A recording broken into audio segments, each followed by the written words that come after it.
প্রত্যেকটা দলে কিছু লোক আছে যারা হচ্ছে খুব খারাপ এবং তারাই দেখা যাচ্ছে এটা নিয়ন্ত্রণ করে। এবং তারা কি নিয়ন্ত্রণ করে?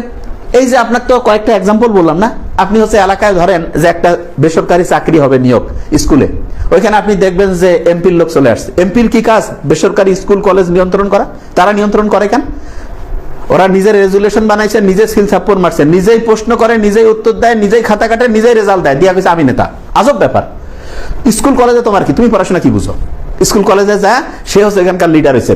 আমাদের কাছে শত শত হাজার হাজার মেসেজ আছে স্কুল কলেজের টিচাররা বেসরকারি বলছে যে স্যার আমাদের অবস্থা এত খারাপ হয়ে গেছে যে আমাদের এসে, এবং আমি জানি আমাদের এলাকা থেকে শুরু করে সারা দেশের ঘটনায় বলছি, স্কুল কলেজের টিচারদের কোনো সম্মান নাই। কি কারণে? কোন খানকার কোন নেতা আসিয়া সে মাস্তানি করে, ওর হাতে বলে সবকিছু ক্ষমতা, পার্টি নিয়ে আসো ঢুকে পড়ছে। তা তুমি তো আমার স্কুল কলেজ ধ্বংস করতেছো, চোখের সামনে দেখতেছি। তোমাকে দেখে কি শিখবে আমার স্কুলের ছেলেমেয়েরা? মাস্তানি। তুমি নিজেও মাস্তানি করবা, স্টুডেন্টদেরকে মাস্তানি শিখাবা যে আমার শক্তি আছে, আমি দেশ অচল করি।